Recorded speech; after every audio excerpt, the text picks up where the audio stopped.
हाँ, तो fourth reason होता है फॉर वेटिंग पर्पस, वो है इंटरप्ट। अगर इंटरप्ट आ जाता है जिसकी प्रायोरिटी जो प्रोसेस रन हो रही है उसकी प्रायोरिटी से ज़्यादा होंगी, तो वो एक इंटरप्ट माना जाता है और उस वक्त जो हमारी प्रोसेस है वो वेटिंग स्टेट में चली जाती है। और फिर वो इंटरप्ट जब भी वो कंप्लीट हो जाता है तो तब हमारा प्रोसेस का जो स्टेट है वो वेटिंग से रेडी क्यू में चेंज होता है।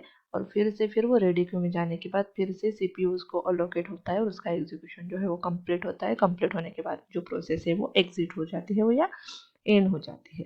ठीक है, तो ये मेन प्रोसेस का वे है, कैसे प्रोसेस एग्जीक्यूट होती है, कैसे उसकी स्टेट जो है वो चेंज होती है from ready new to ready, ready to running, running to waiting and running to terminated. ठीक है, तो ये क्वीविंग डायग्राम है। तो लॉन्ग टर्म शेड्यूलर का जो वर्क होता है या फंक्शन होता है वो है selection of process from job queue to ready queue. Job queue से प्रोसेस सिलेक्ट करता है और मेन मेमोरी में उसको लोड करता है और प्रोसेस को रेडी क्यू में रखता है। तो लॉन्ग टर्म शेड्यूलर का काम होता है। और शॉर्ट टर्म का काम होता है, शॉर्ट टर्म शेड्यूलर का काम होता है selection of process from ready queue and assign the CPU to that particular process for execution. ठीक है, सो जो जॉब क्यू को हम लॉन्ग टर्म शेड्यूलर को हम बोलेंगे job scheduler because it select the process from job queue. And short term scheduler को हम बोलते हैं CPU scheduler because it assign process to the CPU or assign CPU to the process. So it is also long-term scheduler also called as job scheduler and short-term scheduler is called as CPU scheduler. Now second characteristic है long-term scheduler का, it controls the degree of multi programming. ठीक है, long term scheduler जो है वो controls the degree of multi programming. अभी हमने discuss किया है कि सीपीयू में या सिस्टम में टू टाइप्स की प्रोसेस होती है, IO bound and CPU bound. ठीक है, तो अगर लॉन्ग टर्म शेड्यूलर ने सिर्फ सीपीयू बाउंड की प्रोसेस सिलेक्ट कर दी तो ये क्या होगा, हर टाइम जो सीपीयू है वो आइडियल रहेगा, यानी उसमें कुछ इवेंट नहीं आएंगे वेटिंग पर्पस के लिए। फिर जो सीपीयू है वो ही काम करते रहेगा और दूसरी जो प्रोसेस है रेडी क्यू में वेट करती है तो वो वेट ही करते रह जाएंगी जब तक जो प्रोसेस करंटली रन हो रही है तो उसका कंप्लीट नहीं हो जाता। अगर आईओ बाउंड की ही प्रोसेस इसने सिलेक्ट कर दी तो फिर सीपीयू आइडियल ज़्यादा टाइम के लिए रहेगा और जो आईओ क्यू है वो ज़्यादा वेटिंग में रहेंगी। तो वैसे भी नहीं कर सकता, तो इसलिए लॉन्ग टर्म शेड्यूलर को प्रोसेस सिलेक्ट करनी होती है mixture of IO bound process and CPU bound process. दोनों प्रोसेस का मिक्सचर उसको सिलेक्ट करनी पड़ती है, जो कि अगर वो सीपीयू बाउंड की प्रोसेस होंगी तो वो सीपीयू कुछ टाइम के लिए, फिर कुछ टाइम के लिए वो आईओ में जाएगा, यानी सब प्रोसेस को बराबर का सीपीयू मिलेगा। ठीक है, तो जो सिलेक्शन ऑफ प्रोसेस होता है from job queue to ready queue वो लॉन्ग टर्म शेड्यूलर करता है। इसलिए मल्टी प्रोग्रामिंग की जो डिग्री होती है वो डिपेंड्स होती है लॉन्ग टर्म शेड्यूलर पे। फिर शॉर्ट टर्म शेड्यूलर पे जो डिग्री होती है उसका कुछ मीडियम या मॉडरेट बोलेंगे हम, क्योंकि यहाँ पे जो प्रोसेस आएंगी उसी को उसको असाइन करना है। उसकी कुछ चॉइस नहीं है कि जो प्रोसेस है वो सीपीयू बाउंड है या आईओ बाउंड है, क्योंकि रेडी क्यू में है तो उसको प्रोसेसर को या प्रोसेसर उसको असाइन ही करना है। तो जो डिग्री ऑफ मल्टी प्रोग्रामिंग है वो शॉर्ट टर्म शेड्यूलर पे डिपेंड नहीं होती है। देन लॉन्ग टर्म शेड्यूलर की फ्रीक्वेंसी कैसी होंगी। ठीक है, तो अभी job queue to ready queue में एक बार हमने जो सभी प्रोसेस है वो उसमें रेडी क्यू में सिलेक्ट करके डाल दी, फिर उसका कुछ काम नहीं है। मीन्स ये जो लॉन्ग टर्म शेड्यूलर है वो बहुत कम टाइम के लिए यूज होता है as compare to short term scheduler, क्योंकि शॉर्ट टर्म शेड्यूलर की जो फ्रीक्वेंसी है वो ज़्यादा होती है। क्यों, अगर एक प्रोसेस सीपीयू में रन हो रही है, कुछ इवेंट आ गया तो दूसरा वो प्रोसेस वेटिंग में चली जाएंगी और दूसरी प्रोसेस को उसको सिलेक्ट करना पड़ता है। फिर अगर दूसरी प्रोसेस भी एग्जीक्यूट हो रही है और कुछ दूसरा इवेंट आ गया तो तीसरे प्रोसेस को उसको सिलेक्ट करना पड़ता है, क्योंकि सीपीयू की जो एग्जीक्यूटिंग स्पीड होती है वो मैक्सिमम होती है as compare to other event. तो शॉर्ट टर्म शेड्यूलर का यूज होता है वो हाई होता है as compare to long term scheduler. ठीक है, तो ये हो गया आपके दो scheduler, long term scheduler and short term scheduler. Now next one is the medium term scheduler. अभी मीडियम टर्म शेड्यूलर कहाँ पे यूज होता है? तो मीडियम टर्म शेड्यूलर जो होता है वो most of the time time sharing system में यूज होता है, या जहाँ पे on the basis of number of process execute की जाती है on the basis of time slides. कुछ टाइम स्लॉट या टाइम स्लाइड्स असाइन किया जाता है ऑल नंबर्स ऑफ प्रोसेस, उसी पर्टिकुलर टाइम के लिए वो जो प्रोसेस है वो रन होती है, और वो टाइम स्लाइड्स कंप्लीट होने के बाद उस प्रोसेस को हम मेन मेमोरी से बाहर करके सेकेंडरी मेमोरी में स्टोर कर देते हैं। ठीक है, तो ये मीडियम टर्म शेड्यूलर है। यहाँ पे ये जॉब क्यू होगा, जॉब क्यू से सिलेक्ट होती है प्रोसेस रेडी क्यू में। ठीक है, तो रेडी क्यू में ये जो प्रोसेस सिलेक्ट होती है यहाँ पे आपका लॉन्ग टर्म शेड्यूलर होगा। लॉन्ग टर्म शेड्यूलर के बाद रेडी क्यू से सीपीयू को असाइन करने का जो काम होता है वो आपके शॉर्ट टर्म शेड्यूलर का होगा। ठीक है, फिर अभी कुछ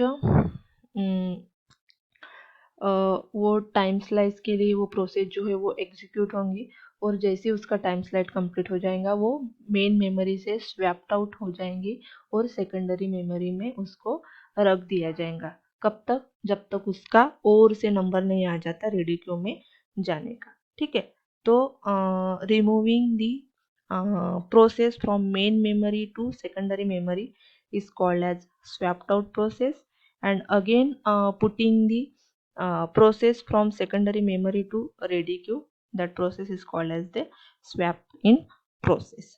ठीक है, और इसमें भी अगर कुछ 1 मिनट का उसका टाइम स्लाइस है और उसमें भी अगर उसको इनपुट आउटपुट के लिए कुछ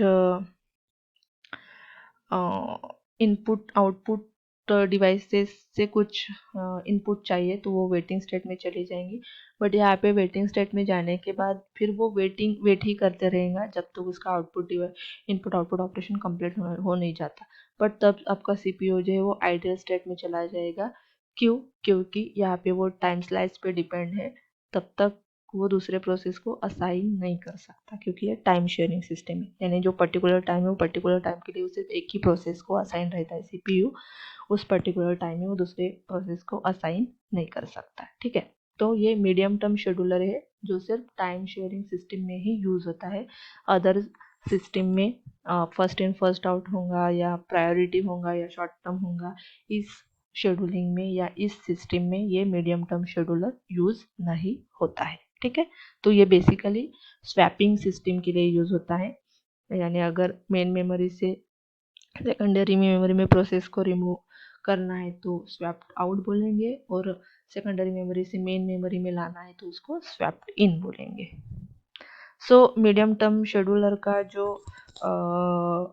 कैरेक्टरिस्टिक है वो है it reduce the degree of multi programming. क्यों अभी मल्टी प्रोग्रामिंग की डिग्री रिड्यूस करता है? क्यों? क्योंकि ये जो अगर मल्टी प्रोग्रामिंग कब होती है? जब हमारी maximum number of process main memory में रहती है, eight a time main memory में लोड होती है। बट ये क्या कर रहा है? मेन मेमोरी में प्रोसेस को रख ही नहीं रहा है, डायरेक्टली मेन मेमोरी से उसका टाइम स्लाइस खत्म होने के बाद वो डायरेक्टली मेन मेमोरी से उसको सेकेंडरी मेमोरी में ला रहा है, यानी मेन मेमोरी में एट अ टाइम सिर्फ कुछ ही नंबर ऑफ प्रोसेस रख रहा है as compare to other scheduler. तो ये जो मल्टी प्रोग्रामिंग की डिग्री है वो रिड्यूस करता है। देन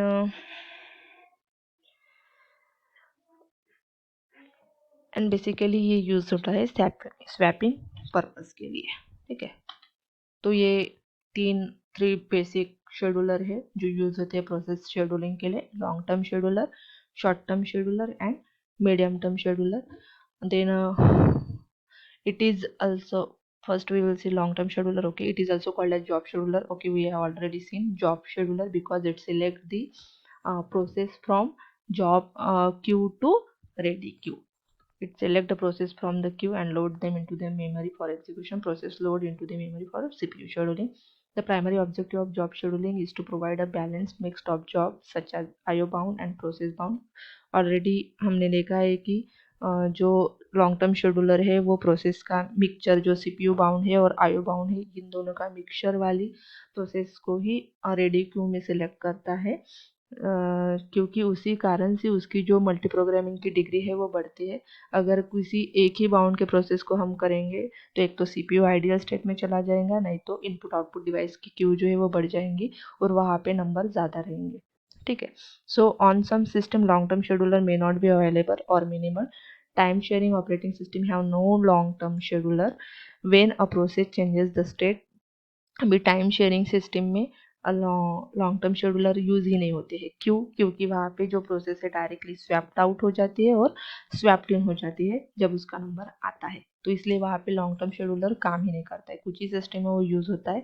जैसे मीडियम टर्म शेड्यूलर होता है वो सिर्फ टाइम शेयरिंग सिस्टम में यूज होता है, बाकी के सिस्टम में वो यूज़ नहीं होता है। When process changes the state from new to ready then there is use of long term scheduler. Okay, then next है शॉर्ट टर्म शेड्यूलर। अभी it is also called as CPU scheduler because it select the process from ready queue and assign the CPU to that particular process. That's why it is called as the CPU scheduler. Then short term scheduler also known as a dispatcher make the decision of which process to execute next. क्यों? क्योंकि अभी अगर run हो रही है process execute होते होते और उसको उसमें कुछ इवेंट आ गया वेटिंग का, जैसे इंटरप्ट आ गया या IO ऑपरेशन का इंटरप्ट आ गया या चाइल्ड प्रोसेस का इंटरप्ट आ गया, तो वो जो प्रोसेस है वो वेटिंग स्टेट में चली जाती है और CPU जो है वो दूसरे प्रोसेस को असाइन कर देता है, मीन्स डिस्पैच कर देता है। So it is also called as dispatcher. Short term schedulers are faster than long term scheduler because CPU की जो स्पीड होती है वो ज़्यादा होती है, इसलिए वो जो शॉर्ट टर्म शेड्यूलर है वो फास्टर होता है। देन है medium term scheduler. Medium term scheduler is a part of swapping. हमने देखा है it removes the process from the memory, it reduce the degree of multi programming. The medium term scheduler is a charge of handling the swapped out process. A running process may become suspended if it's make an IO request. A suspended process cannot make any progress toward completion. In this condition, to remove the process from memory and make space for other process, the suspended process is moved to the secondary storage. This process is called swapping and the process is said to be a swapped out or rolled out. Swapping may be necessary to improve the process mix. ठीक है, तो ये medium term scheduler है जो use होता है swapping purpose के लिए। यानी टाइम स्लाइस अगर उसका ख़त्म हो गया तो वो स्वैप्ड आउट हो जाती है और जब उसका नेक्स्ट टाइम आता है तो वो स्वैप्ड इन हो जाते हैं इन मेन मेमोरी। ये कंपैरिजन है of 3 scheduler, long term scheduler, short term scheduler and medium term scheduler. तो लॉन्ग टर्म शेड्यूलर को also called as job scheduler, CPU scheduler and it is process swapping scheduler. ठीक है, because ये select करता है job queue से process और ये सिलेक्ट करता है रेडी क्यू से और CPU असाइन होता है और ये स्वैपिंग पर्पस के लिए यूज होता है। Then speed is lesser than short term scheduler. इसकी स्पीड जो है वो कम होती है। Speed is fastest among the other two. Yes, क्योंकि CPU की स्पीड ज़्यादा होती है इसलिए इसकी स्पीड भी ज़्यादा होती है और speed is in between both short term and long term scheduler. Then it controls the degree of multiprogramming. Yes, because it select the process of mixture of CPU bound IO bound process, जिसके कारण जो multi programming की degree है वो control करता है। It provide the lesser control over degree of multiprogramming, क्योंकि short term scheduler पे कुछ डिपेंड नहीं होता कि कौन से प्रोसेस हमको सिलेक्ट करनी है, क्योंकि जो long term scheduler already select करता है कि mixture of CPU bound and IO bound process. So it lesser control over degree of multiprogram and reduce the degree of multiprogram because ये ऑलरेडी जो मेमोरी में प्रोग्राम है उसको swept out करता है सेकेंडरी मेमोरी में, इसलिए number of program at a time main memory में लोड नहीं रहती है, तो इसलिए डिग्री जो है वो कम हो जाती है। Then it is almost absent और minimal in time sharing system में यूज़ नहीं होता है। It is minimal in time sharing system में यूज़ होता है बट मिनिमम यूज़ होता है और ये टाइम शेयरिंग सिस्टम में ही यूज़ होता है। Then it select process from pools and load into the memory. Okay, job queue to main memory में लोड करता है, ये रेडी क्यू टू प्रोसेसर उसको असाइन करता है एंड ये स्वैपिंग के लिए यूज़ होता है। So this is all about scheduler.